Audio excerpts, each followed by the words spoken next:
ஆமென். ஆரோக்கியமான அப்போஸ்தல உபதேசத்தை குறித்து இன்றைக்கு நாம் சிந்திக்க போகிறோம். கர்த்தர் அந்த காரியங்களை நம்மோடு கூட இடைபடுவாராக. நாம் அதை சிந்திக்க கர்த்தர் நமக்கு பலன் கொடுப்பாராக. அல்லேலூயா. அருமையான கர்த்தருடைய பிள்ளைகளே, முதல் ஆரம்பத்தில் 2 தீமோத்தேயு 3ஆம் அதிகாரம் 1வது வசனத்தை நாம் வாசிப்போம். 2 தீமோத்தேயு 3ஆம் அதிகாரம் 3வது வசனத்தை வாசிங்க. 3, 4 இல்லை 2 தீமோத்தேயு 3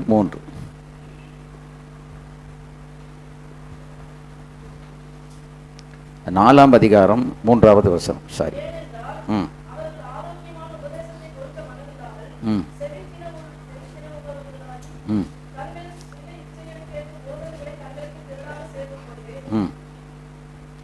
சத்தியத்துக்கு செவியை விலக்கி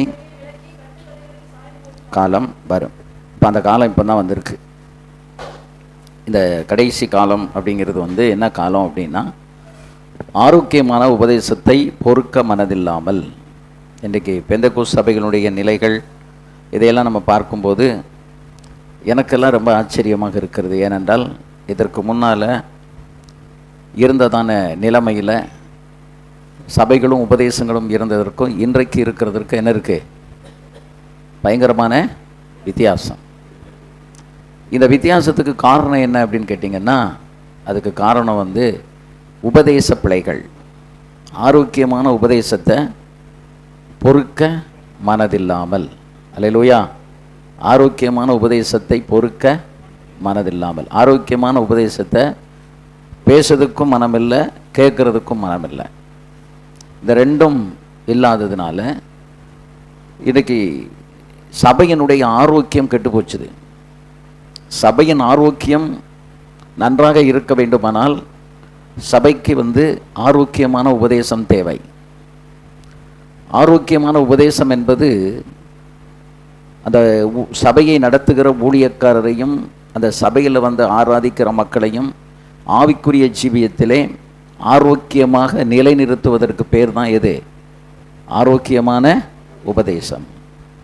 உபதேசம் சரியில்லை என்றால் அந்த சபையை நடத்துகிற ஊழியக்காரரும் சரியில்லாமல் போவார். அந்த சபையில் கூடி வருகிற மக்களும் தங்களுடைய ஆவிக்குரிய ஆரோக்கியத்தை அவர்கள் இழந்து போவார்கள். ஆகவே தான் இந்த ஆரோக்கியமான உபதேசத்தை பொறுக்க மனதில்லாமல் செவித்தின உள்ளவர்களாகி. ஆமென். செவியில் இருதய கடினம் மாதிரி செவியும் ஒரு கடின நிலைமைக்கு போயிடும். அப்படி ஒரு கடினமான நிலைமைக்கு போன பிறகு அந்த செவிக்குள்ளே நீங்கள் என்ன உபதேசத்தை கொடுத்தாலும் அந்த உபதேசம் அதுக்கு ஏறாது. காது கொடுத்து கேட்க மாட்டாங்க. கேட்கணுங்கிற மனம் அவங்களுக்கு இருக்காது.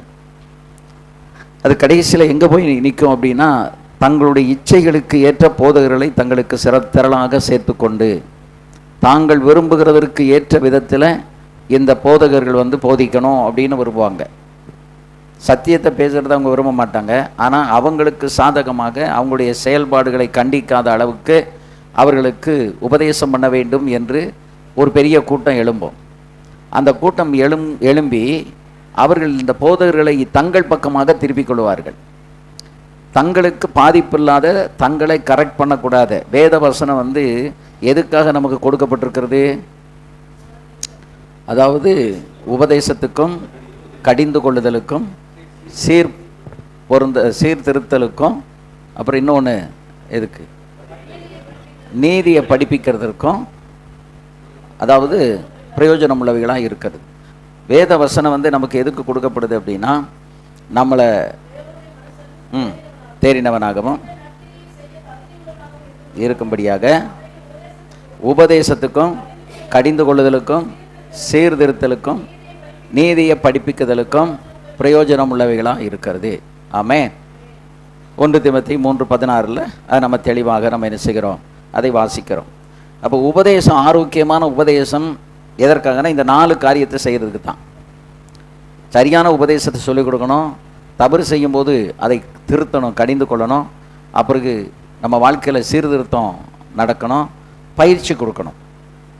நீதியை படிப்பிக்குதலுக்கும் இந்த உபதேசங்கள் வேத வசனம் நமக்கு கொடுக்கப்பட்டிருக்கிறது.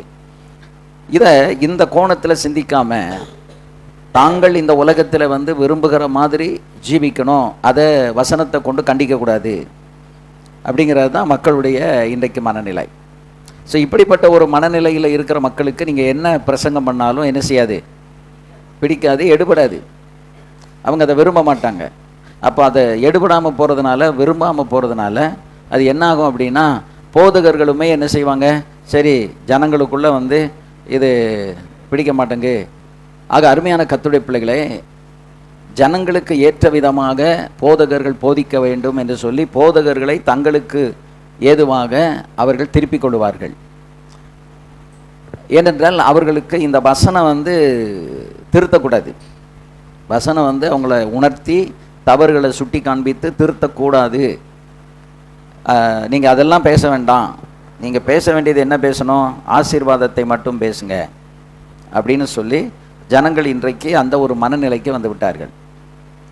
இதனால் ஊழியக்காரங்களும் நாம் வந்து இனி ஜனங்களுக்கு ஏற்ற மாதிரி தான் என்ன செய்ய வேண்டியிருக்கு, பிரசங்கம் பண்ண வேண்டியிருக்கு அப்படின்னு சொல்லி ஜனங்களுக்கு ஏற்றாற் போல தங்களுடைய பிரசங்கங்களை மாற்றிக்கொள்கிறார்கள். அப்படி மாற்றிக்கொள்ளும்போது நம்ம வேதத்துக்கு வெளியே தான் பிரசங்கம் பண்ணணும், வேதத்துக்கு உள்ளே வந்து பேச முடியாது. வேத வசனத்தை எடுத்து பேசினா அந்த வசனம் கண்டிப்பாக நம்மை சீர்படுத்தும். நம்மளை சீர்படுத்துறதுக்காகத்தான் வேத வசனமே எழுதப்பட்டிருக்கிறது. அப்போ நம்மளை சீர்படுத்தக்கூடாது என்றால் நம்ம எதை பேசக்கூடாது, வசனத்தை பேசக்கூடாது.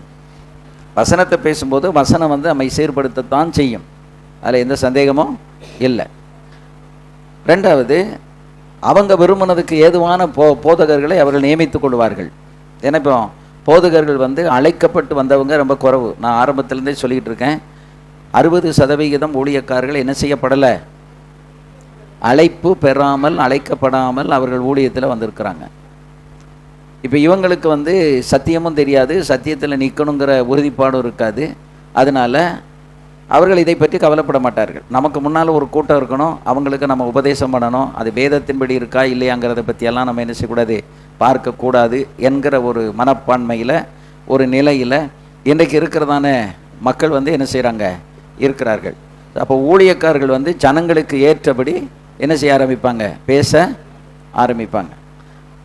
இதெல்லாம் பேசலாம், பிரசங்கமெல்லாம் பண்ணலாம். ஆனால் அந்த சபையில் யார் இருக்க மாட்டா, ஆள் நிறைய இருக்கும், ஆனால் இயேசு இருக்க மாட்டார். இயேசு இருக்கணும் அப்படின்னா அவருடைய வசனம் பிரசங்கிக்கப்படணும். அப்படி வசனம் பிரசங்கிக்கப்படலை அப்படின்னா அங்கே யார் இருக்க மாட்டா, இயேசு இருக்க மாட்டார். இப்போ இயேசு இருக்காரு இல்லைங்கிறதெல்லாம் யாருக்கும் கவலை இல்லை. ஃபிசிக்கலாக நமக்கு பார்த்தா ஒரு கூட்டம் இருக்கணும். இப்போ இயேசு இருக்காரா இல்லையாங்கிறது என்ன, இயேசு கிறிஸ்துவனுடைய தெய்வீக பிரசன்னத்தை உணரக்கூடியவங்க தான் இயேசு இருக்காரா இல்லையான்னு பார்ப்பாங்க. மற்றவங்க வந்து அதை பார்க்க மாட்டாங்க. ஆராதனையே இன்றைக்கி என்ன ஆயிடுச்சு அப்படின்னா ஒரு கடமையாகி விட்டது. அது வந்து ரொம்ப எனக்கெல்லாம் ரொம்ப துக்கம். நான் ரொம்ப அதை நினைத்து துக்கப்படுகிறேன். ஏனென்றால் ஆராதனையை தேவன் ஏற்படுத்தினதே நோக்கம் வேறு, ரெண்டே நோக்கம்தான். ஒன்று அவரை மகிமைப்படுத்தணும், இரண்டாவது நாம் அவருக்குள் வளரணும், நல்ல உபதேசங்களை கேட்கணும். இதுக்கு தான் என்னது ஆராதனை. ஆனால் இன்றைக்கு நம்ம வந்து ஒரு ஞாயிற்றுக்கிழமையை கழிக்கணும். ஒரு ஞாயிற்றுக்கிழமை வந்துட்டுனா சர்ச்சுக்கு போயிட்டு வந்து அப்படி நம்முடைய வேலைகளை பார்க்கணும். அந்த ஆராதனைக்கு போகிறதுக்கு இடையூறுகள் இருந்தால் அதை உடனே ஆராதனையை விட்டுறணும். இப்படி தான் நினைக்கிறாங்களே ஒழிய இதை விட்டு ஆராதிக்கணுங்கிற மனநிலைக்கு வரல. அது உண்மையிலேயே வந்து ரொம்ப என்னுடைய சபையும் சேர்த்தே நான் அதை நினைக்கும் போது எனக்கு அது அதிக துக்கமாக இருக்கிறது. இதை எப்படி சபையில் இருக்கிற மக்களுக்கு நம்ம சொல்லி திருத்த போகிறோங்கிறது அடுத்த ஒரு பெரிய பிரச்சனையாக இருக்கிறது. இது இப்படியே போனால் பரலோகத்துக்கு யாரும் போக மாட்டாங்க. அது சபையை நடத்துகிற ஊழியக்காரனே போவானாங்கிறதும் சந்தேகம். அப்போ அந்த ஊழியக்காரருடைய உபதேசத்தை கேட்குறவர்கள் போவாங்களாங்கிறது அதை விட பெரிய சந்தேகம். அப்போ வருகையில் நம்ம எடுத்துக்கொள்ளப்படுவோமாங்கிறதும் நமக்கு தெரியாது. ஸோ இப்படிப்பட்ட ஒரு சூழலில் இன்றைக்கு சபையானது இருக்கிறது. இதற்கு நடுவில் ஒரு சின்ன கூட்டம், சிறுமந்தையே பயப்படாதே அப்படின்னு சொன்ன மாதிரி ஒரு சின்ன கூட்டம் எப்படி ஆகிலும் எங்கே போய் சேரணும், பரலோக ராஜ்யத்துக்கு போகணும், நித்திய ராஜ்யத்துக்கு போய் நம்ம சேரணும் அப்படிங்கிற அந்த ஒரு முடிவில் இன்றைக்கு ஒரு சின்ன கூட்டம் வந்து முயற்சித்து கொண்டு இருக்கிறது. அந்த சின்ன கூட்டத்தில் நீங்களும் நானும் ஒரு ஆளுமாக இருந்து என்ன செய்கிறோம், பிரயாசப்பட்டு கொண்டிருக்கிறோம். கர்த்தர் நமக்கு இந்த பிரயாசத்தை வாய்க்கச் செய்து ஆண்டவர் நமக்கு இரக்கம் செய்வாராக. ஆமென். அதனால தான் ஆரோக்கியமான உபதேசத்தை நாம் பேச வேண்டிய அவசியம் இருக்கிறது. ஏனென்றால் ஜனங்கள் சத்தியத்துக்கு செவியை விளக்குவாங்க, கட்டுக்கதைகளுக்கு சாய்ந்து போகிற ஒரு காலம் என்ன செய்யும் பாருங்க. அப்போ கட்டுக்கதைகளுக்கு சாய்ந்து போகிற காலம் வந்துருச்சு அப்படின்னா நீங்கள் பிரசங்கம் பண்ணுறதை நிறுத்திட்டு எங்களுக்கு கதை சொல்லுங்கள் அப்படின்னு கேட்பாங்க. அப்போ ஞாயிற்றுக்கிழமை நம்ம என்ன சொல்ல வேண்டியதாக இருக்கும்? கதை சொல்ல வேண்டியதாக இருக்கும். கதை சொன்னால் உட்காந்து கேட்பாங்க. அந்த கதை சொன்னவருக்கும் பிரயோஜனம் இல்லை, கேட்டவங்களுக்கும் பிரயோஜனம் இல்லை. இதுதான் இன்றைக்கி இருக்கக்கூடிய ஆவிக்குரிய உலகத்தில் இருக்கக்கூடிய நிலை.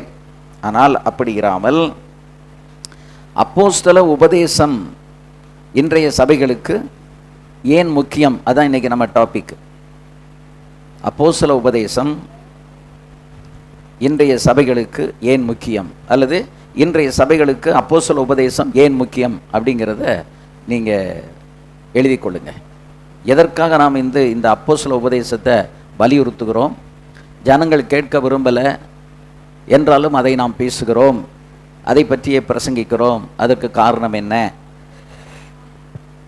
என்பதைத்தான் இன்றைக்கு நாம் சிந்திக்க போகிறோம். அப்போ இன்றைய சபைகளுக்கு அப்போஸ்தல உபதேசம் ஏன் முக்கியம்? அதுக்கு நான் முதல்ல விளக்கம் சொல்லிட்டேன். இன்றைய சபைகள் கட்டுக்கதைகளுக்கு சாய்ந்து போய் சத்தியத்துக்கு செவியை விளக்குவதினால் நாம் ஆரோக்கியமான உபதேசத்தை பேச வேண்டிய அவசியம் இருக்கிறது. இப்போ அப்போஸ்தல உபதேசம் அப்படின்னு சொல்லும்போது, அப்போஸ்தலர் உபதேசம் என்பது சபையினுடைய அடித்தளம். ஒரு திருச்சபையினுடைய அடித்தளம் எது? ஒரு சபையின் ஃபவுண்டேஷன் அடித்தளம் எது? அப்போஸ்தல உபதேசம். அப்போஸ்தலர் 2:42. ஆரம்ப சபை உறுதியாக இருந்ததற்கு காரணம் அவர்கள் அப்போஸ்தலர் உபதேசத்தில் நிலைத்திருந்ததனால்தான் அந்த சபை உறுதியாக நின்றது. அப்போஸ்தலர் 2:42. அப்போஸ்தலருடைய உபதேசத்திலும் அந்யோன்யத்திலும் அப்பம் பிட்குதலிலும் ஜெபம் பண்ணுதலிலும் உறுதியாய் தரித்திருந்தார்கள். உறுதியாக இருந்தாங்க. அதனால தான் அந்த சபை உபத்திரவத்துக்கு நின்றுச்சுது, சோதனைக்கு நின்றுச்சுது, பிரச்சனைகளுக்கு நின்றுச்சுது. கடைசி வரைக்கும் கிட்டத்தட்ட ஒரு 3ஆம் நூற்றாண்டு வரைக்கும், 10ஆம் நூற்றாண்டு வரைக்கும் திருச்சபையானது அப்படியே நின்றுச்சு. அதுக்கு பிறகு கான்ஸ்டாண்டின் நோபல் தான் அந்த சபைகளுக்கு ரொம்ப ஒரு லெகுவான காரியத்தை கொடுத்தான். அந்த லெகுவான காரியம் என்பது என்னது? உபதேசங்கள் மாற்றப்பட்டது, அரசாங்கத்திலே கிறிஸ்தவர்களுக்கு வேலை கொடுக்கப்பட்டது. இப்படி நிறைய சலுகைகள், கிறிஸ்தவர்களுக்கு சலுகைகளை ரோம பேரரசில் கொடுக்க ஆரம்பித்த பிறகுதான் எது குறைந்தது? உபத்திரவம் குறைந்தது. உபத்திரவம் குறைந்து சபை சபையில் எண்ணிக்கை பெருகின உடனே எது போயிடுச்சுதே? உபதேசம் போயிட்டு. எண்ணிக்கை பெருகின உடனே எது போயிடுச்சு? உபதேசம் போயிட்டு. உபதேசம் போனது மட்டுமல்ல, கான்ஸ்டாண்டின் நோபலுடைய மகன் சுகவீனமாக இருந்ததுனால அவனுக்கு ஞானசானம் கொடுக்க வேண்டும் என்பதற்காக எந்த ஞானசானத்தை கொண்டு வந்தாங்க? தெளிப்பு ஞானசானத்தை கொண்டு வந்தாங்க.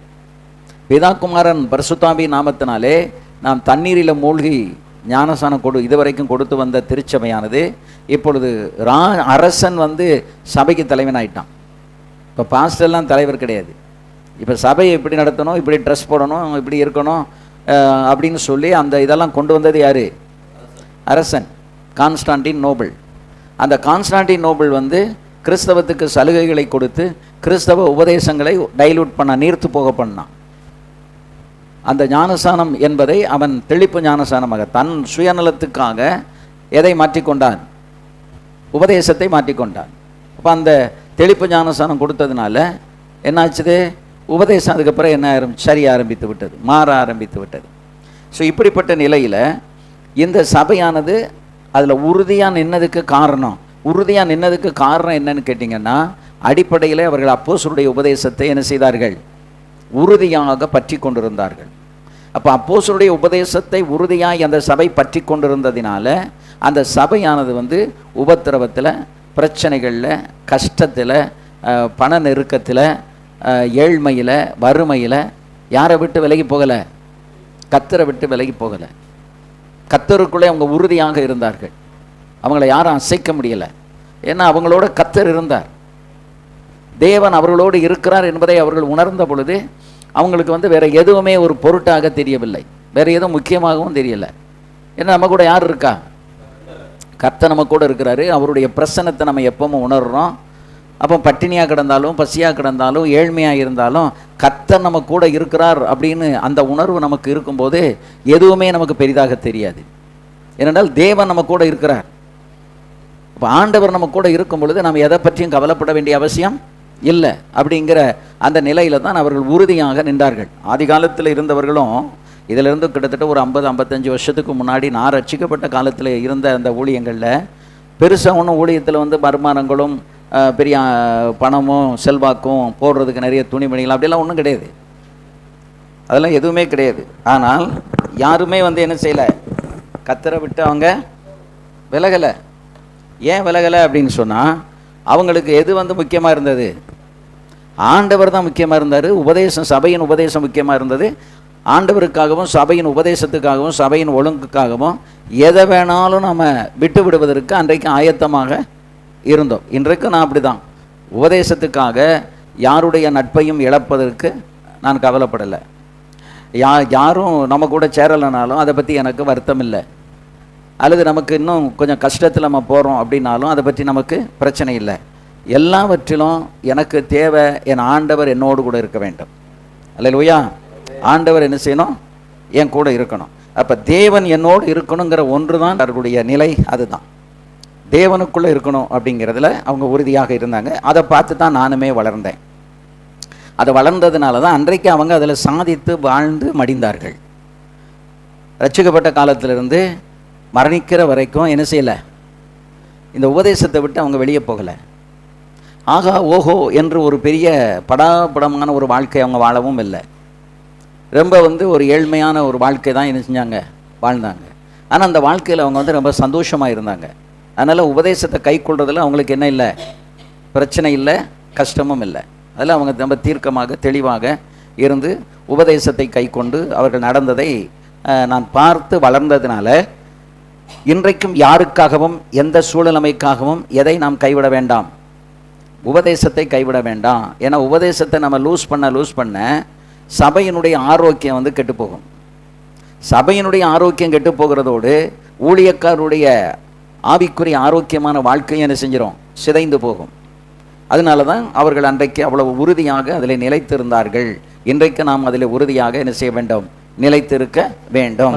சிலர் வந்து உபதேசம்னுட்டு அன்பே இல்லாமல் ரொம்ப கலரமடாக இருக்காங்களே, அவங்கள்ட்ட அன்பாவே சிரித்த முகத்தையே பார்க்க முடியாது. எல்லாம் உபதேசம் பாங்க, பக்கத்தில் யாரும் விட மாட்டாங்க. அதில் ரொம்ப எல்லாமே ஒன்றும் போட மாட்டாங்க. அவங்களுக்கு உபதேசம் சரியாக தெரியலைன்னு அர்த்தம். உபதேசத்துக்குள்ள முதல்ல இருக்கிறது அன்பு. வேறுபட்டு ஜீவிக்கலாங்க, வேறுபட்டு ஜீவிக்கலாம். ஆனால் கிறிஸ்துவின் அன்பு இல்லாதவன், அந்நிய பாஷையை நம்ம பேசினாலும் அன்பு எனக்கு இராவிட்டால் எப்படி இருக்கிறோம், சத்தம் விடுகிற வெண்கலம் போல இருக்கிறோம். இந்த உபதேசத்தில் பிரதானமானது என்னது, அன்பு தான். அன்பை வெளிப்படுத்த ஒருத்தனுக்கு தெரியல அப்படின்னா அடிப்படையாகவே அவங்களுக்கு வந்து உபதேசம் தெரியலைன்னு அர்த்தம். அவங்ககிட்ட நம்ம பேசணும்னா நம்ம வாழ்க்கை வம்பா பேருன்னு சொல்லிட்டு அப்படி ஒரு வித்தியாசமான ஒரு எண்ணத்தில் அவங்க யார்ட்டுமே பேச மாட்டாங்க. வெள்ளையமாக போட்டிருப்பாங்க. அப்படி ஒரு சோதனை பண்ணா கூட பண்ண மாட்டாங்க. பேசாமல் இருப்பது வேற, அனாவசியமாக பேசணும்னு தேவையில்லை. அது வாழ்க்கையில் வளர்ந்து வரும்போது ரொம்ப பேச மாட்டாங்க. 14 வருஷத்துக்கு முன்னால் 2012 நீங்கள் என் கூட வரும்போது நான் இப்போ விட அதிகமாக பேசினேன். அப்போ இருந்ததுக்கும் இப்போ நான் குறைச்சி பேசுறதுனா நிறைய பேசுதேனா? இல்லை, இப்போ நிறைய குறைஞ்சிருக்கு. இப்போ நீங்கள் பேசுகிறது வந்து தனியாக தேவையில்லாத எதுவும் பேசுகிறது கிடையாது, கரெக்டாக தேவையானது பேசுவீங்க. ஆரம்ப காலங்களில் தேவை இருக்கோ இல்லையோ கொஞ்சம் பேச்சு அதிகமாக இருந்தது. ஆனால் இத்தனை வருஷத்தில் ஒரு 14 வருஷத்தில் 12லேருந்து இப்போ என்னாச்சு, எத்தனை வருஷம் ஆச்சு, ஒரு 14 வருஷம் ஆயிட்டு. இந்த 14 வருஷத்தில் என்கிட்ட என்ன மாற்றத்தை நீங்கள் பார்க்குறீங்க, முன்னால் வந்து சொல்லுங்கள். நம்ம வெளியில் யாரையும் உதாரணத்துக்கு எடுக்க வேண்டாம்,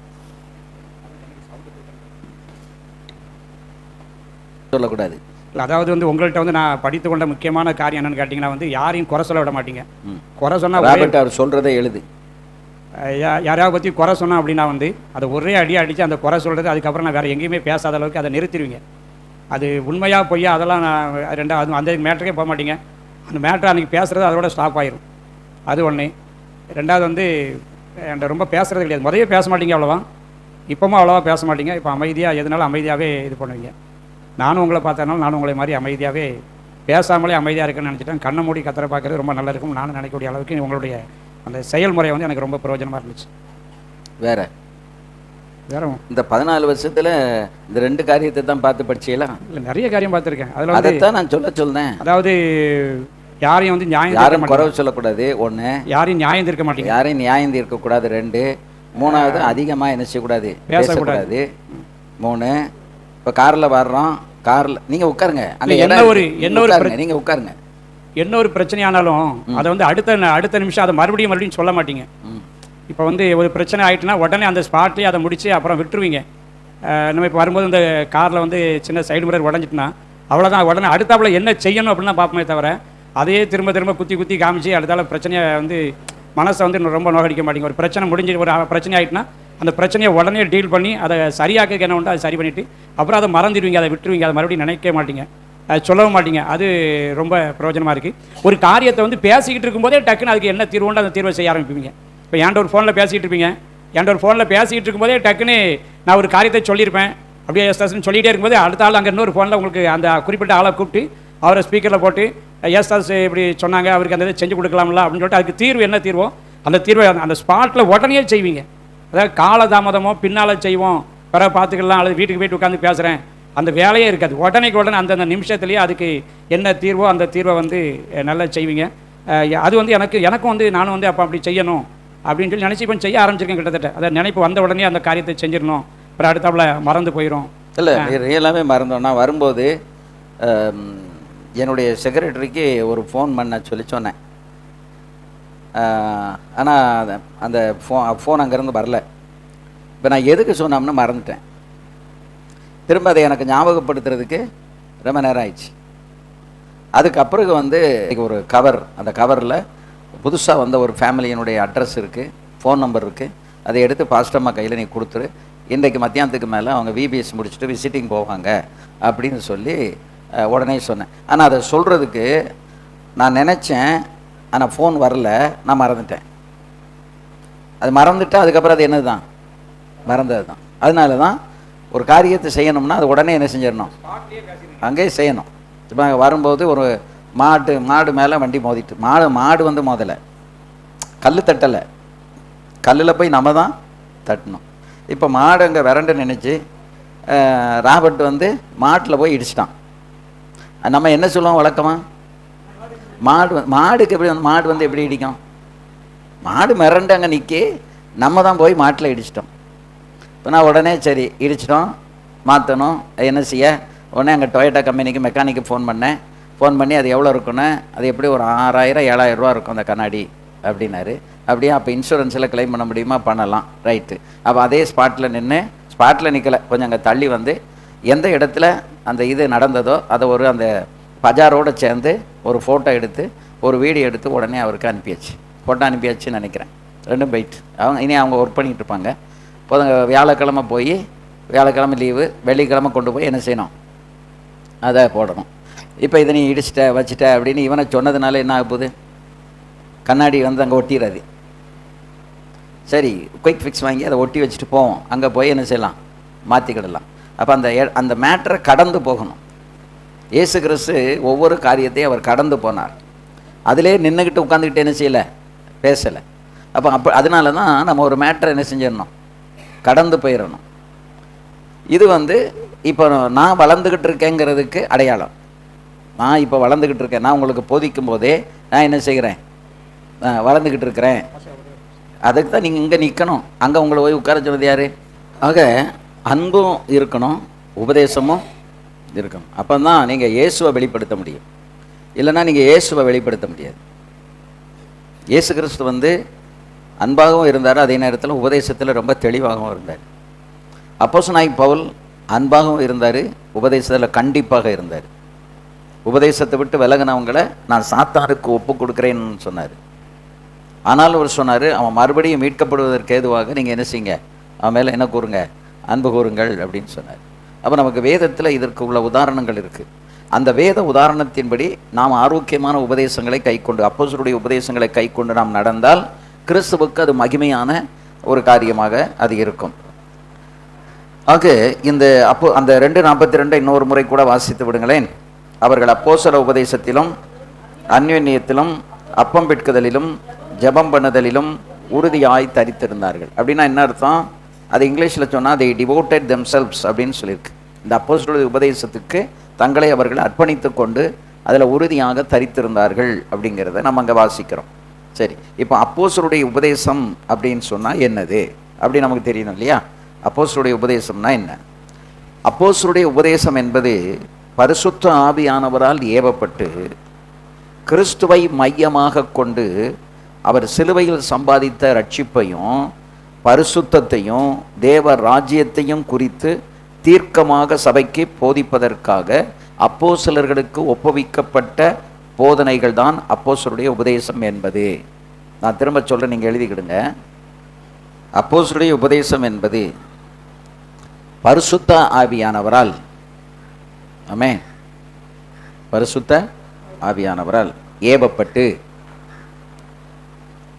பரிசுத்த ஆவியானவரால் ஏவப்பட்டு கிறிஸ்துவை மையமாக கொண்டு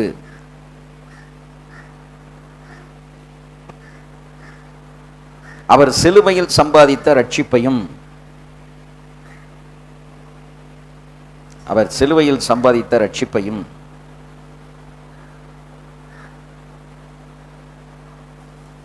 பரிசுத்தத்தையும்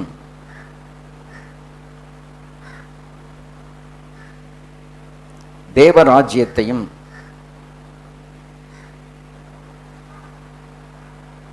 அவர் சிலுவையில் சம்பாதித்த ரட்சிப்பையும் பரிசுத்தத்தையும் தேவராஜ்யத்தையும் குறித்து தீர்க்கமாக சபைக்கு போதிப்பதற்காக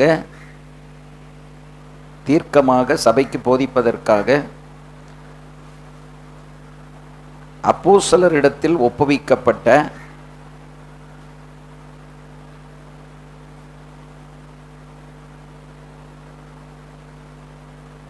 அப்போஸ்தலரிடத்தில்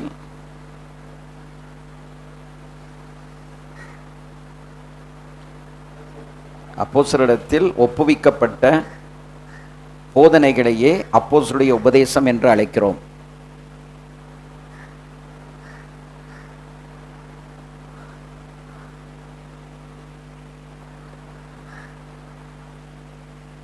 பெந்தெக்கோஸ்தே அனுபவத்திற்கு பின்பு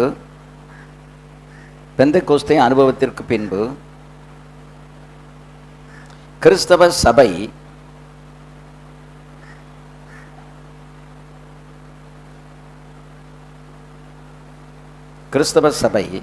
அப்போஸ்தல உபதேசத்தை கைக்கொள்ள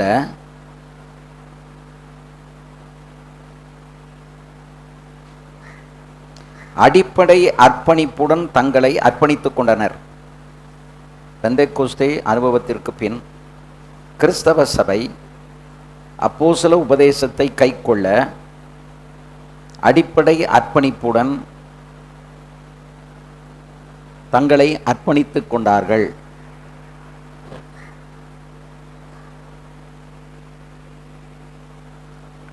அடுத்தது, தம்மால் தெரிந்து கொள்ளப்பட்டவர்களுக்கு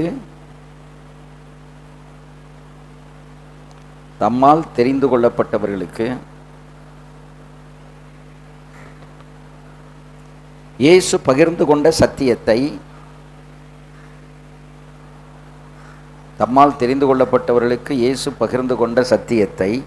தொடர்ந்து உறுதியாக பின்பற்ற அர்ப்பணித்துக் கொண்டதாகும். இயேசு பகிர்ந்து கொண்ட சத்தியத்தை தொடர்ந்து உறுதியாக பின்பற்ற தங்களை அர்ப்பணித்துக் கொண்டதாகும்.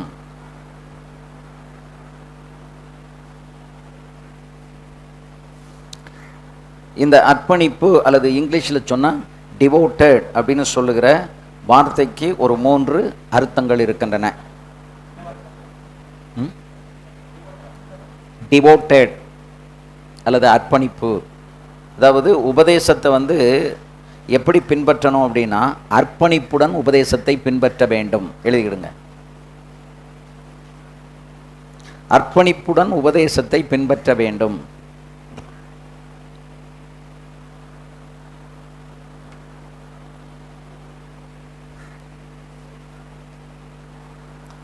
அர்ப்பணிப்புடன் உபதேசத்தை பின்பற்ற வேண்டும்.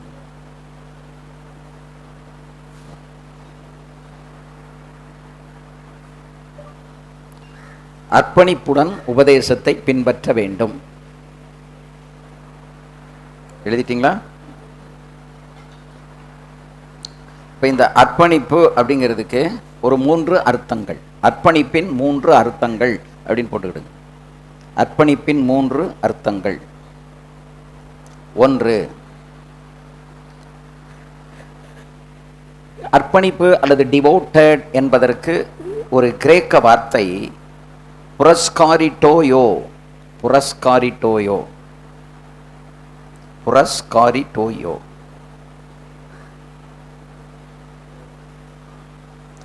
இந்த புரஸ்காரிட்டோயோ அப்படின்னா என்ன அர்த்தம் அப்படின்னா, உறுதியான, திடமான, உறுதியான, திடமான, இணை பிரியாத அப்படின்னு அர்த்தம். உறுதியான, திடமான அல்லது இணை பிரியாத அப்படின்னு அர்த்தம். அதுதான் அந்த டிவோட்டட் அப்படிங்கிறதுக்கு அர்த்தம், ஸ்டெட்ஃபாஸ்ட்னஸ். இன்னொன்று, 2வது அர்த்தம் சிங்கிள் மைண்டட் ஃபோக்கஸ். ஒற்றை மனதுடன் கவனம் செலுத்துதல். ஒற்றை மனதுடன் கவனம் செலுத்துதல்.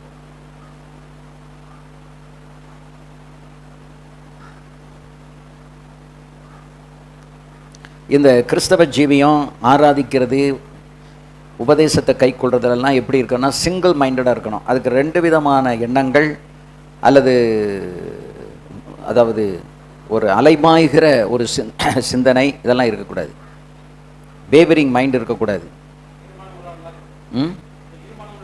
இருமனம் உள்ளவர்களாக இருக்கக்கூடாது. மனதில் அலக்களிக்கப்பட்டவங்களாக இருக்கக்கூடாது. அலசடி இருக்கக்கூடாது. ஒரே ஃபோக்கஸ். நம்முடைய கவனம் இதுதான். நான் என்னுடைய வாழ்க்கையில், என்னுடைய ஊழியத்தில் இந்த 2லையும் உபதேசத்தில் நான் சரியாக இருக்கணும். உபதேசத்தின்படி நான் வாழணும். உபதேசத்தின்படி நான் ஊழியம் செய்ய வேண்டும். உபதேசத்தின்படி என் பிள்ளைகளை வளர்க்க வேண்டும். உபதேசத்தை போதித்து என் சபையில் இருக்கிற மக்களை நான் வளர்க்க வேண்டும். இந்த 4 காரியத்தில் ஒரே மைண்டாக இருக்கணும். யாரும் நம்மகிட்ட பேசுனதுனால நம்முடைய மைண்டை மாற்றிக்கொள்ளக்கூடாது. அல்லது இப்போ நிறைய பேர் அவங்க இருக்கிற ஸ்தாபனங்களே ஆரம்பத்தில் அவங்க சொல்லி கொடுத்த அந்த உபதேசத்துக்கு இப்போ எப்படி போகிறாங்க? மாற போகிறாங்க.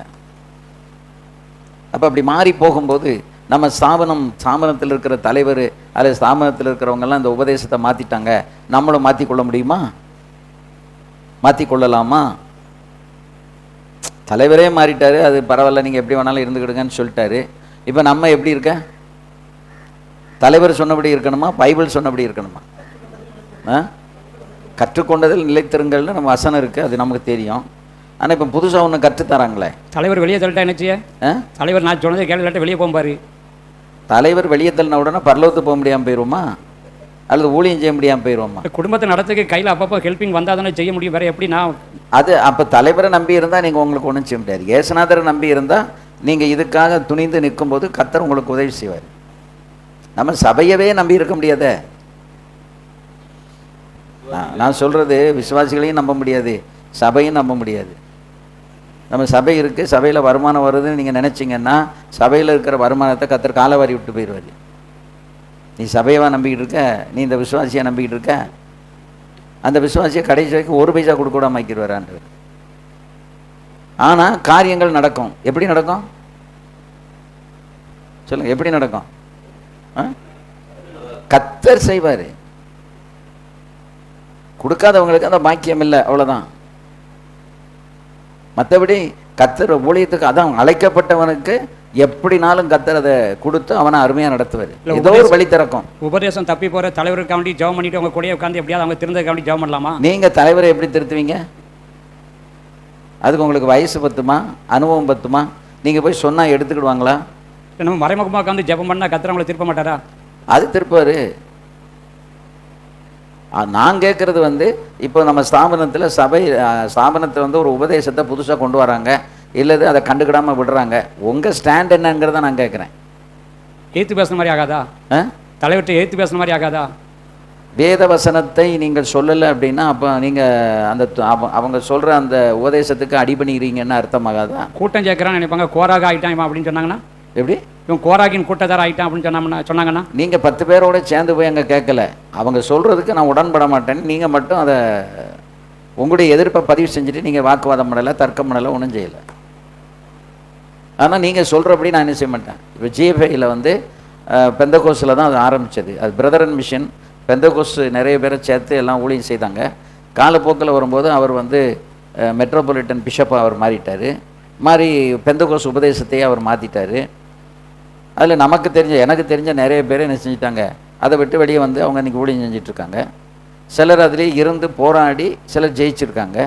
சிலர் இவங்க கூட நம்ம இருக்க வேண்டாம், நம்ம வெளியே போயிடுவோன்னு வெளியே வந்து ஊழியம் செய்கிறாங்க. அவங்க சப்போர்ட்டை மட்டும் வாங்கிக்கிட்டு அழைப்பு இல்லாமல் ஊழியம் செஞ்சவங்க அங்கே அவங்க உபதேசத்தை நீங்கள் ஆர்சியாக மாற்றினாலும் சரி, நீங்கள் வந்து சிஎஸ்ஐயாக மாற்றினாலும் சரி, பெந்தகோஸை மாற்றினாலும் எங்களுக்கு அதை பற்றி பிரச்சனை இல்லை. மாதம் 3000 5000 நீங்கள் எங்களுக்கு தாங்க, உங்களோட நாங்கள் இருக்கணும் இருக்காங்க. அதை நம்ம பார்க்குறோம். இப்படி உங்களுக்கு அந்த உபதேசத்தினுடைய தெளிவு எவ்வளவு இருக்கோ அந்த தெளிவுக்கு தகுந்த மாதிரி நீங்கள் இருப்பீங்க. நம்ம வந்து கர்த்தரைத்தான் நம்பி இருக்கிறோமே ஒழிய நம்ம யாரை நம்பலை. உள்ள இருந்தே அப்போஸ்தலருடைய உபதேசம் நமக்கு கற்றுக் கொடுப்பதே, நீ மனுஷனை நம்பாத, நீ யாரை நம்பு, கர்த்தரையே தன் நம்பிக்கையாய் கொண்டு இருக்கிற மனுஷன் பாக்கியவான். அப்போ கர்த்தரை நம்புறதுக்கு தான் அப்போஸ்தல உபதேசம் நமக்கு படிப்பிக்கிறது, நமக்கு போதிக்கிறது. அப்போ அந்த அப்போஸ்தல உபதேசத்தில் தான் நம்ம நிற்கணும். அவர்கள் அதற்கு மாறாக அந்த உபதேசத்தை மாற்றும் போது என்ன செய்யக்கூடாது, அதற்கு நாம் உடன்படக்கூடாது. உங்களை ஏற்று பேசி சண்டை போடுறதுக்காக நான் சொல்லிக் கொடுக்கல. நீங்கள் உங்களை பொறுத்தளவில், உங்களுடைய குடும்பத்தை பொறுத்தளவில் நீங்கள் அதற்கு உடன்படாதிருங்கள். அவங்க வந்து எப்படி செய்யணுன்னாலும் செய்யட்டும், அதை பற்றி பிரச்சனை இல்லை.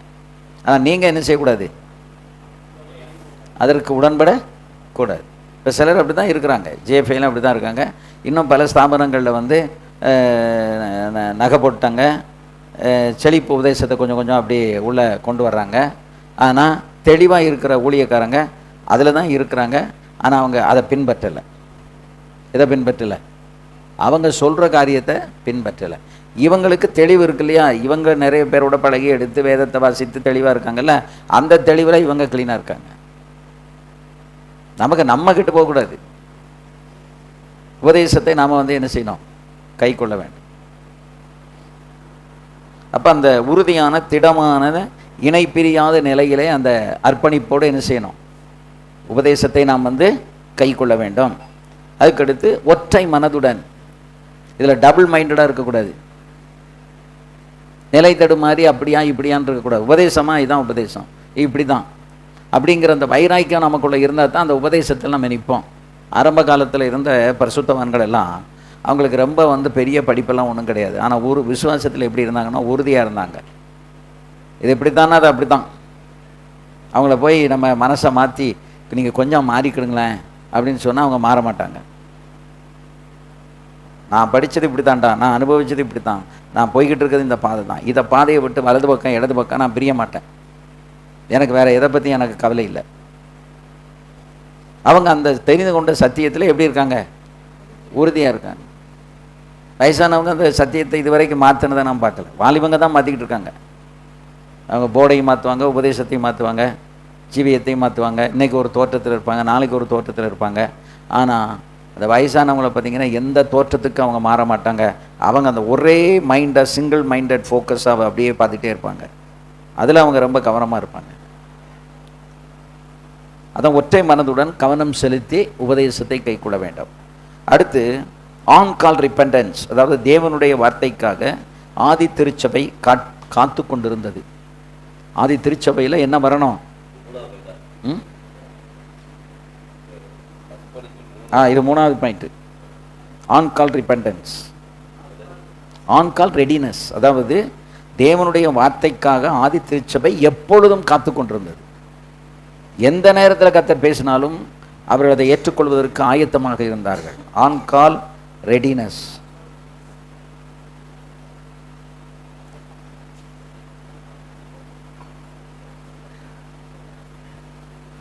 ஆதி திருச்சபையில் தேவனுடைய வார்த்தை எப்போ வரும் அப்படின்னு அவங்க காத்து கொண்டிருந்தார்கள். ஒரு பணிவிடையாளோ அல்லது ஒரு யுத்த வீரனோ அந்த கமாண்டர் இடத்துலேருந்து ஒரு வார்த்தை வராமல் அவன் அசைய மாட்டான். அதுபோல் தேவனிடத்திலிருந்து ஒரு வார்த்தை வராமல் நாம் இந்த ஊழியத்தில் வலது பக்கம் இடது பக்கம் என்ன செய்ய மாட்டோம், திரும்ப மாட்டோம், அசைய மாட்டோம்.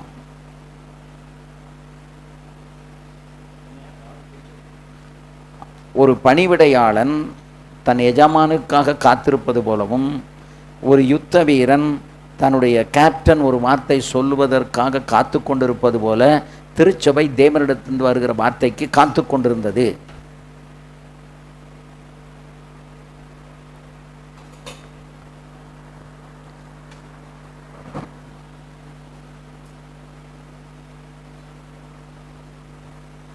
இப்போ அப்போஸ்தலருடைய உபதேசம் அல்லது அந்த அப்போஸ்தலருடைய போதனை அப்படின்னா என்னன்னு பார்க்கணும். ஏன்னா இதுவரைக்கும் எது எழுதப்படலை? புதிய ஏற்பாடு சொல்லுங்க, எழுதப்படலை. அப்போ புதிய ஏற்பாடு எழுதப்படாததுனால அவங்க கையில் தோரா இருந்துச்சு, பஞ்சாகமம் இருந்துச்சு, சங்கீதாகமம் இருந்துச்சு, அப்புறம் என்ன இருந்துச்சு, தீர்க்க தரிசன ஆகமம். இந்த 3 ஆகமம் தான் இருந்துச்சு. சுவிசேஷம் இல்லை, அப்போஸ்தலர் நடபடி இல்லை, நிருபங்கள் இல்லை, வெளிப்படுத்தல் இல்லை. எது மட்டும் இருந்தது? பஞ்சாகமம், சங்கீதாகமம், தீர்க்க தரிசன ஆகமம்.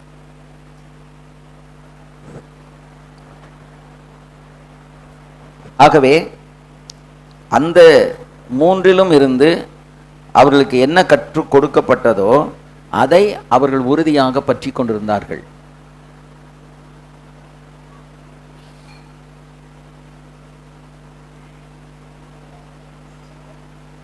அடுத்தது இந்த அப்போஸ்தலருடைய உபதேசம் அப்படிங்கிறது என்னன்னா, கண் கண்ட சாட்சி. அப்போஸ்தலர்கள் தங்கள் கண்களினால் கண்ட சாட்சி. அப்போஸ்தலர்கள் தங்கள் கண்களினால் கண்ட காட்சிகள், அதற்கு அவர்கள் சாட்சி.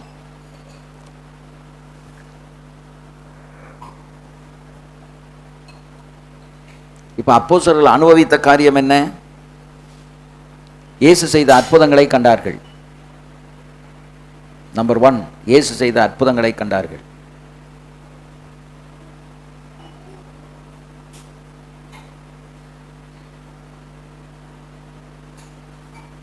இயேசு செய்த அற்புதங்களை கண்டார்கள்.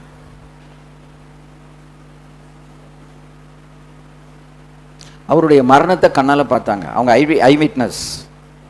இயேசு கிறிஸ்துடைய மரணம், உயிர்த்தெழுதல்.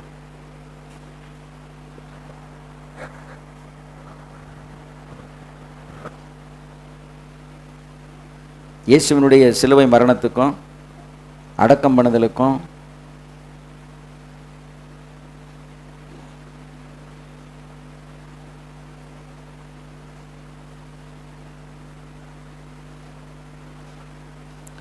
அவர் செய்த அற்புதங்கள், அவருடைய மரணம், உயிர்த்தெழுதல், குணமாக்குதல்,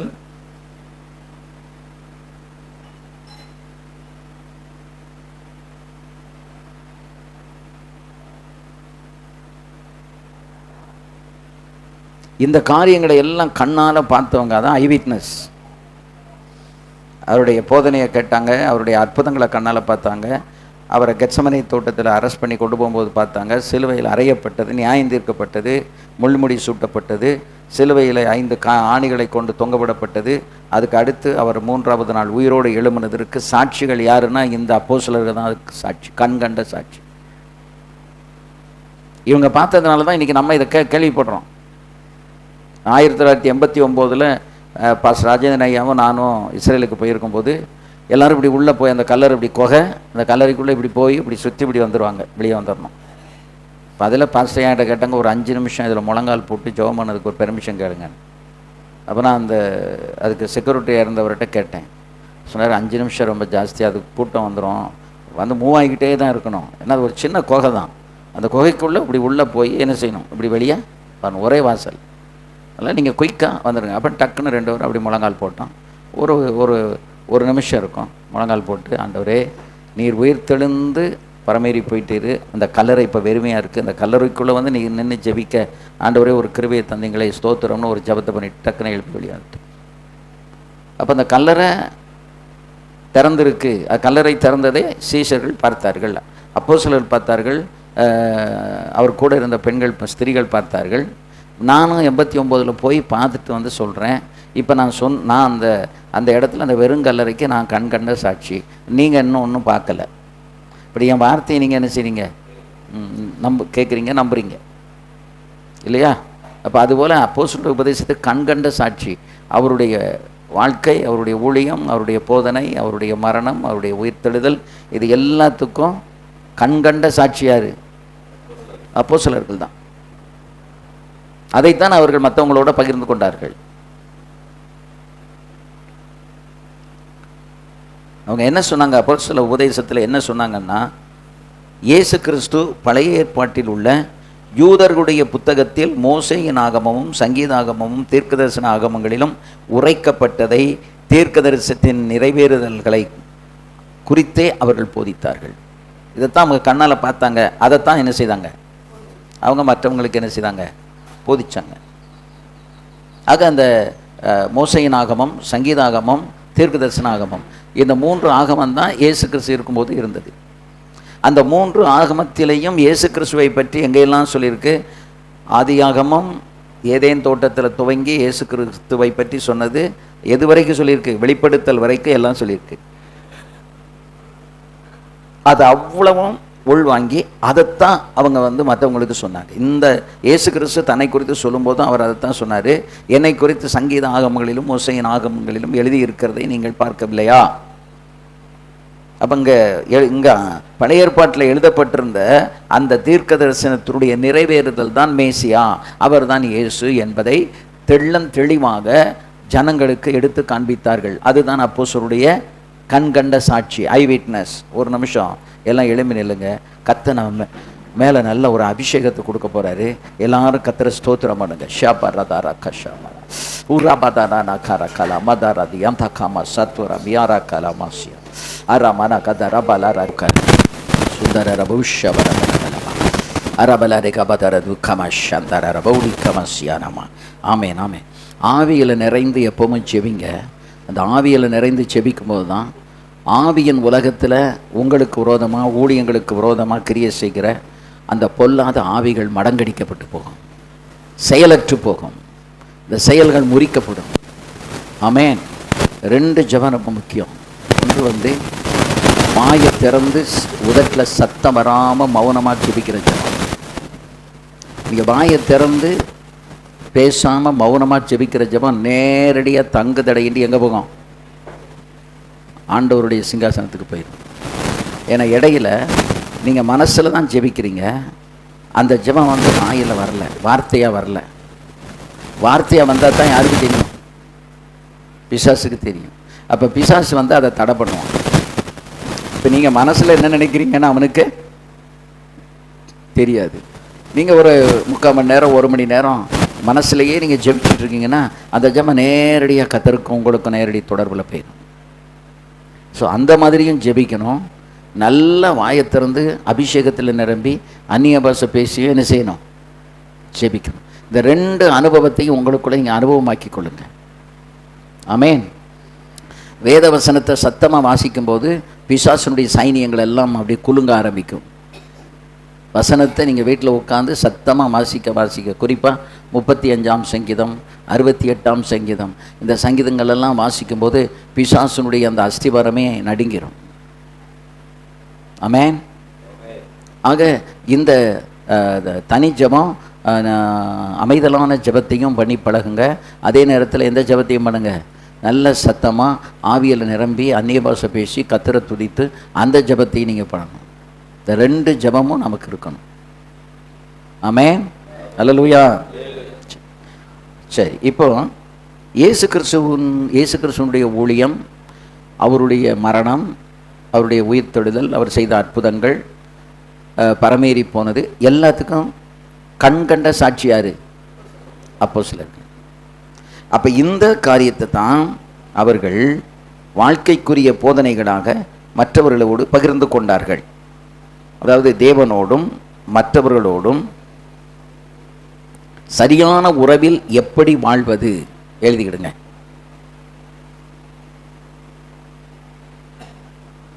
தேவனோடும் மனுஷரோடும் சரியான உறவில்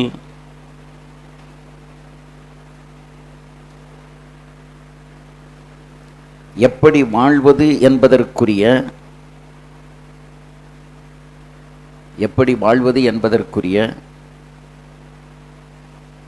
வழிகாட்டியாக இருந்தது அப்போஸ்தல உபதேசம். வழிகாட்டியாக இருந்தது அப்போஸ்தலருடைய உபதேசம்.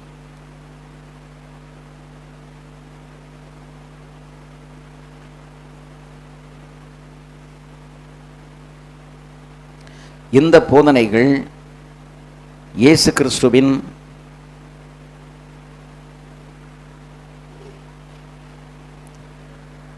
உபதேசத்துக்கும் வாழ்க்கைக்கும், இந்த போதனைகள் இயேசு கிறிஸ்துவின் உபதேசத்துக்கும் வாழ்க்கைக்கும் கிரியைகளுக்கும் இசைந்திருந்தது. இயேசு கிறிஸ்துவின் உபதேசத்திற்கும் அவருடைய வாழ்க்கைக்கும் அவருடைய கிரியைகளுக்கும் அல்லது செயல்பாடுகளுக்கும் இசைந்திருந்தது, ஒத்திருந்தது. அதனால தான் லூக்காவில் எழுதும்போது சொல்றாரு, உபதேசிக்கவும் செய்யவும் தொடங்கிறதை. லூக்கா 1:1 தானே?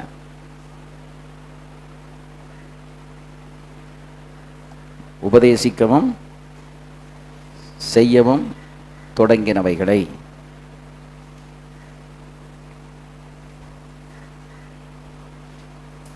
ஆமென்.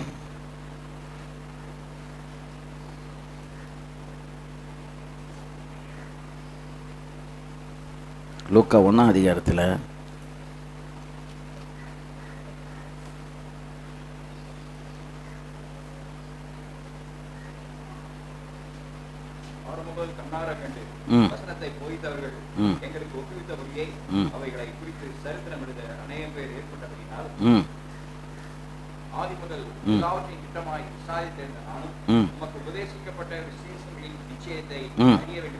அறிய வேண்டும் என்று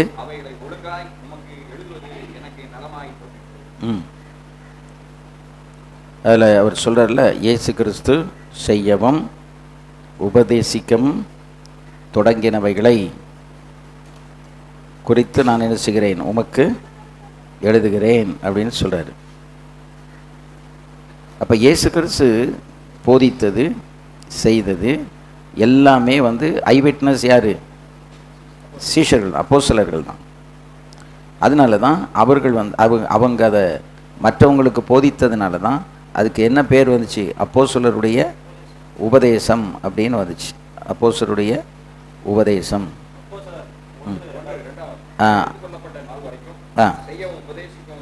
அதை வாசிங்க. அப்போஸ்தலர் 1.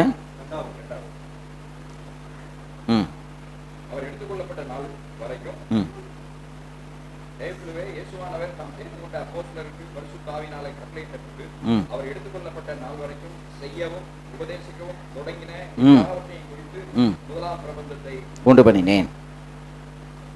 அவர் பாடுபட்ட பின்பு 40 நாளளவும் அப்போஸ்தலருக்கு தரிசனமாக்கி. இப்போ உயிர்த்தெழுந்ததுக்கு சாட்சியாரு? அப்போஸ்தலர்கள். எப்படி? அவர்கள் அந்த உயிர்த்தெழுந்ததை பார்த்தார்கள். இயேசு அவர் என்ன கொடுத்தாரு? தரிசனம் கொடுத்தாரு. அது தரிசனம் கொடுத்ததுனால அவர்களுக்கு அந்த இயேசு கிறிஸ்து உயிர்த்தெழுந்ததுக்கு சாட்சி. மாற்றின அந்த கதவை கொஞ்சம் அடைச்சிருங்க, வெளிச்சம் கண்ணுக்கிறது. அங்கே அவர் ஊழியத்தை துவங்கும் போதே சீஷர்களை பக்கத்தில் வைத்து கொண்டு தான் ஊழியத்தை துவங்கினார். நல்லா அடைச்சிருங்க. தேங்க்யூ. இயேசு கிறிஸ்து ஊழியத்தின் துவக்கத்திலேயே யார் இருந்தா? சீஷர்கள் இருந்தார்கள். அப்போ சீஷர்களுக்கு இவர் செய்கிறது, பேசுறது, அற்புதம் செய்கிறது எல்லாம் கண்ணால் பார்த்துக்கிட்டே இருந்தாங்க. அதான் பயிற்சி. அவங்க பார்த்துக்கிட்டே இருந்தாங்க. அதே மாதிரி அவர் சிலுவையில் அறையப்படும் போதும் பார்த்தாங்க, அடிக்கப்படும் போதும் பார்த்தாங்க. 3வது நாள் உயிர்த்தெழுந்து அங்கே கல்லறையில் போய் பார்த்தாங்க, கல்லறையில் இல்லை. 40 நாள் அவர் எல்லாருக்கும் தரிசனம் கொடுத்தாரு, அதையும் பார்த்தாங்க. அப்புறம் இவங்களை எல்லாத்தையும் கூட்டிகிட்டு ஒலிவமலைக்கு போய் ஒலிவமலையில் இருந்தால் எங்கே போனார்? பரமேறி போனார். இதுதான் சுவிசேஷம். இதற்கு சாட்சிகள் யார்? இந்த அப்போஸ்தலர்கள். இவர்கள் தான் அதற்கு சாட்சி. அப்போ அப்போஸ்தலருடைய உபதேசம் என்பது இயேசு கிறிஸ்துவினுடைய சகலவற்றையும் கண்ணால் கண்டவர்கள் மற்றவர்களோடு பகிர்ந்து கொள்ளுகிறதுக்கு பேர் தான் என்னது? அப்போஸ்தலருடைய உபதேசம். அடுத்து இது அதாவது முதல்ல நான் சொன்னது பழைய ஏற்பாட்டின் நிறைவேறுதல்.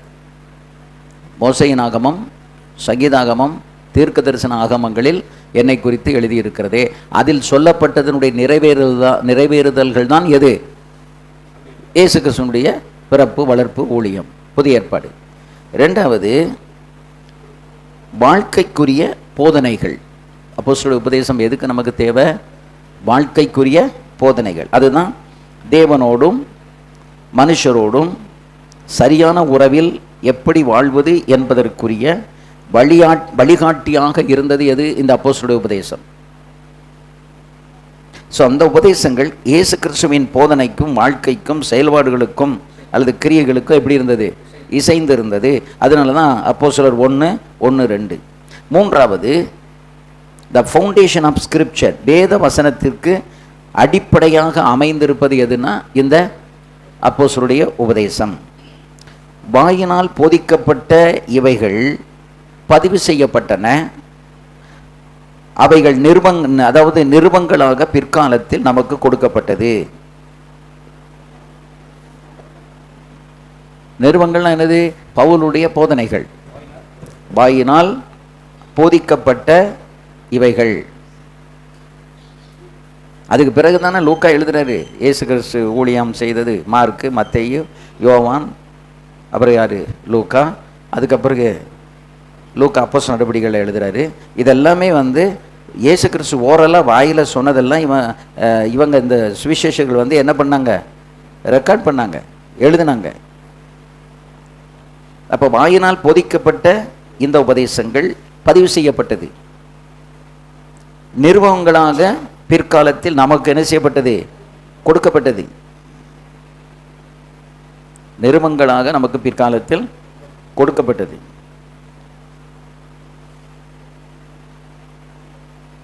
இப்போ நான் சொன்னல, இவங்க அந்த டிவோட்டட் தெம்செல்ஸ், தங்களை அர்ப்பணித்து கொண்டார்கள். அந்த அர்ப்பணத்துக்குரிய நோக்கம் என்ன? பக்திக்குரிய அர்ப்பணிப்பின் நோக்கம். அடுத்த தலைப்பு பக்திக்குரிய அர்ப்பணிப்பின் நோக்கம். சிலர் உபதேசத்தை ரொம்ப வைராக்கியமாக பின்பற்றுவாங்க. சிலருக்கு அது புரியாது. இதில் ஏன் இவ்வளோ வைராக்கியம் காட்டுதாங்க, இவ்வளோ வைராக்கியமாக இருக்காங்கன்னே அவங்க சொல்லுவாங்க. ஏன் நம்ம வைராக்கியமாக இருக்கணும்? அது குறிப்பாக அந்த காலத்தில் இருந்தவங்கெல்லாம் இந்த உபதேசத்தில் எப்படி இருந்தாங்க? ஐயா நான் சொல்றது சரிதானா மார்ட்டின் அப்பா? எதுக்காக என்ன செய்யலை? இங்கே வாங்க, முன்னால் வாங்க.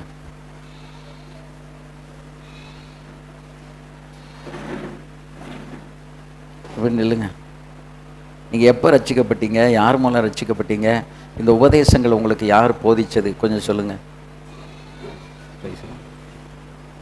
இதில் ரட்சிக்கப்பட்டோம்.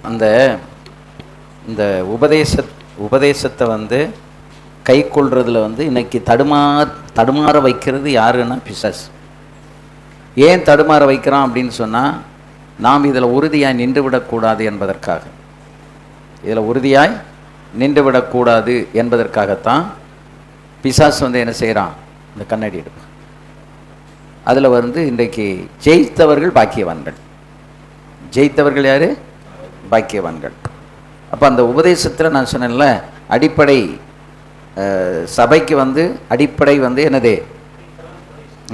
அடிஸ்தானம் அடிப்படை வேத வசனம். அந்த வேத வசனம் அடிப்படையாக என்ன செய்தது? அமர்ந்திருந்தது. அதெல்லாம் வாயினால் போதிக்கப்பட்ட எல்லாமே பிற்காலத்தில் என்ன செய்யப்பட்டது?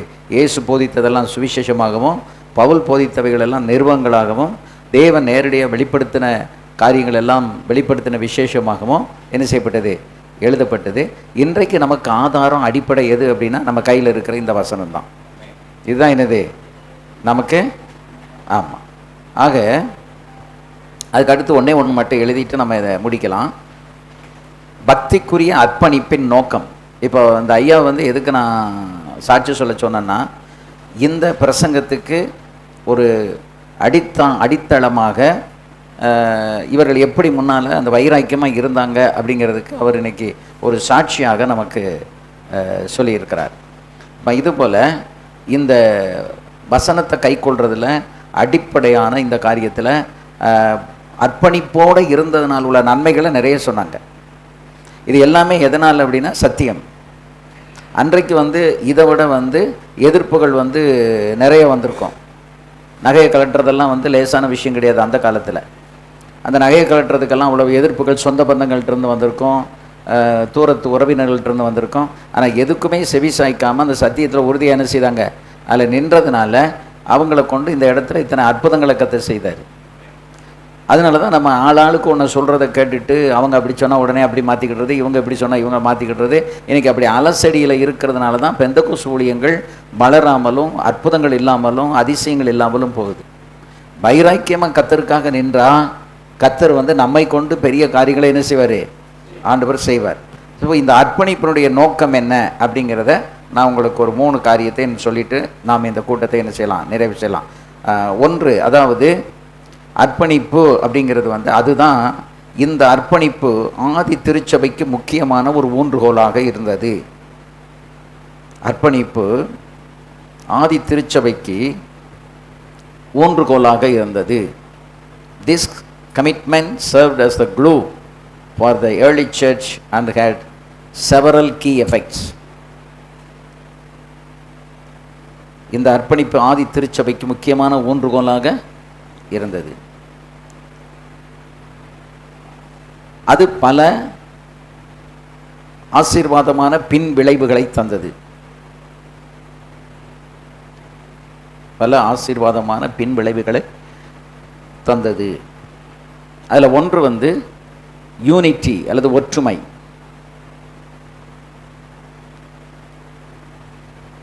இந்த திருச்சபையில் வந்து ஒற்றுமை அப்படிங்கிறது வந்து ரொம்ப ரொம்ப முக்கியம். அந்த அர்ப்பணிப்புள்ள சபையில் தான் ஒற்றுமை இருக்கும். ஏன் அந்த ஒற்றுமை வந்து வலியுறுத்தப்படுகிறது என்றால், வெவ்வேறு பின்னணியத்தில் வாழ்ந்தவர்கள், வெவ்வேறு ஜாதியை கொண்டவர்கள், வெவ்வேறு குடும்ப பின்னணியத்தில் வாழ்ந்தவர்கள் ஒரு சபையில் சேர்க்கப்படுறாங்க. சரியா? யாருமே வந்து ஒரே பேக்ரவுண்ட்லேருந்து வந்தவங்க கிடையாது. வெவ்வேறு பின்னணியத்திலிருந்து வந்தவர்கள், பல ஜாதிகளிலிருந்து கத்தரால் தேர்ந்தெடுக்கப்பட்டு ரட்சிக்கப்பட்டவர்கள். இவர்களை எல்லாரையும் கொண்டு வந்து இந்த உபதேசத்தின் மூலமாக தான் ஒன்றாக கத்தர் இணைக்கிறார். எந்த ஜாதியாக இருந்தாலும் யாராக இருந்தாலும் இந்த ரட்சிப்பு அப்படிங்கிறதுக்குள்ள ஞானசானம், அபிஷேகம், வேறுபாடு இந்த உபதேசத்துக்குள்ளே வந்துட்டா அந்யோன்யம், ஐக்கியம், அப்பம் விற்குதல் இதெல்லாமே வந்து ஒன்று போல் நமக்கு வந்துடுது. இதுதான் எதை சேர்க்குதுன்னா ஒற்றுமையை கொடுக்குது, ஒருமைப்பாடை கொடுக்குது.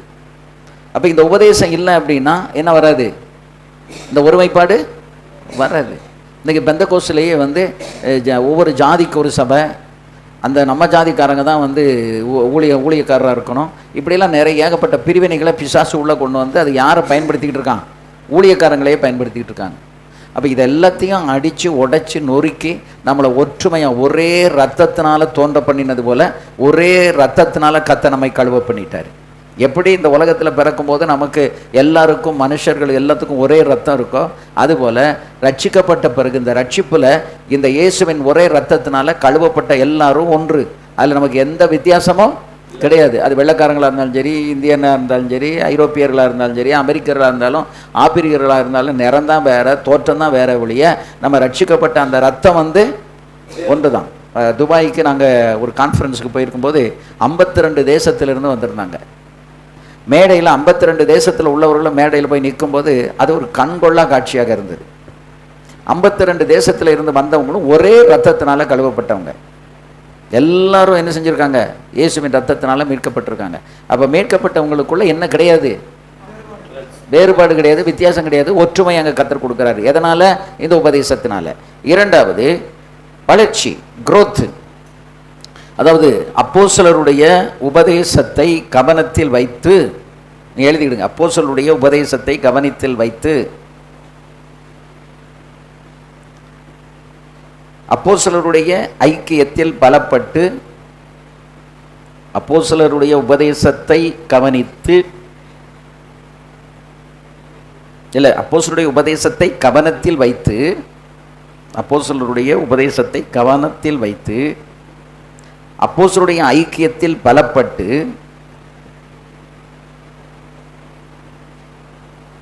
அப்பம் பிட்குதலிலும்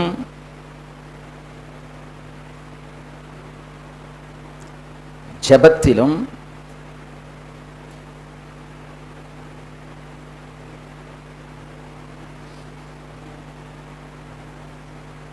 அப்பம் பிட்குதலிலும் ஜெபத்திலும்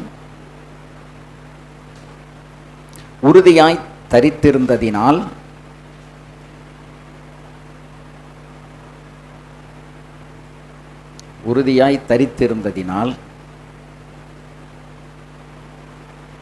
திருச்சபையானது ஆரோக்கியமாகவும்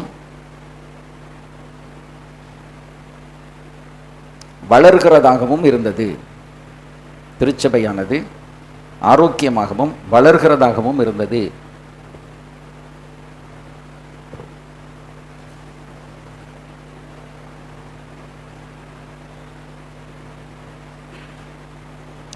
மூன்றாவது, டிரான்ஸ்ஃபர்மேஷன் அல்லது மறுரூபமடைதல். இந்த உபதேசங்கள் வெறும் செய்திகளாக மட்டுமல்ல,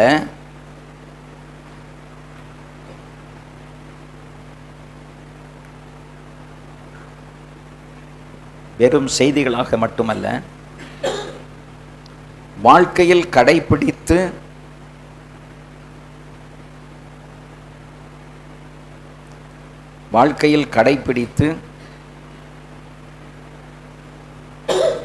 வாழ்வதற்குரிய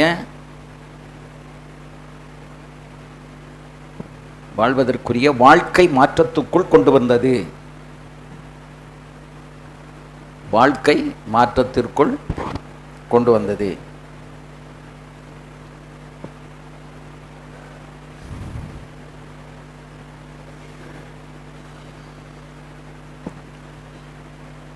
தங்களுடைய ஆஸ்திகளை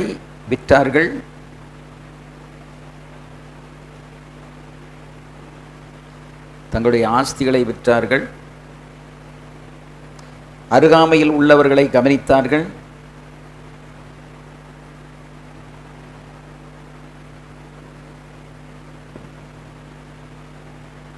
தேவனுக்கு முதலிடம் கொடுத்தார்கள்.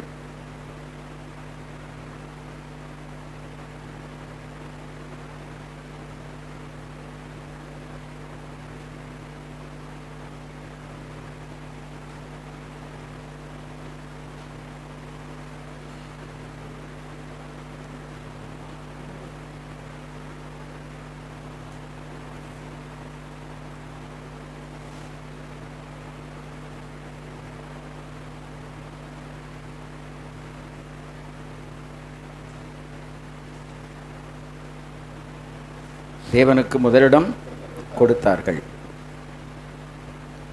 அதுக்கு அடுத்தது ஃபெல்லோஷிப், அதாவது ஐக்கியம், அந்யோன்யம்.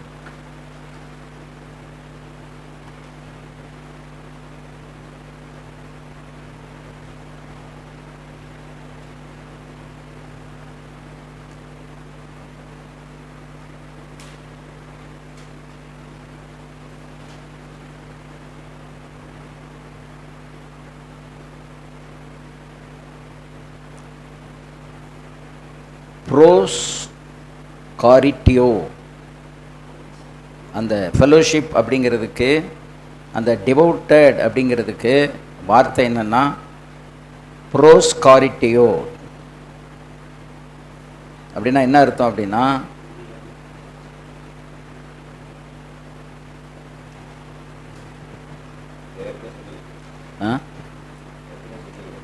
ப்ரோஸ் காரிட்டியோ அதாவது டிவோட்டட், பெர்சிஸ்டன்ட், அண்ட் ஃபோக்கஸ்ட். அதுக்கு தான் முன்னாலே நான் சொன்னேன், அது வந்து அர்ப்பணிக்கப்பட்ட, தொடர்ந்து செய்யக்கூடிய, ஒற்றை கவனத்தில் வைக்கக்கூடிய.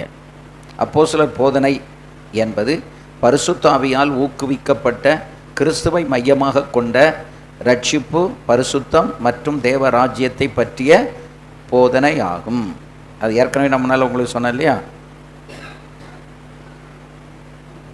அத்துடன் நம்ம முடிக்கலாம். ஃபீட்பேக் எழுதி நாம் அதை முடிக்கலாம்.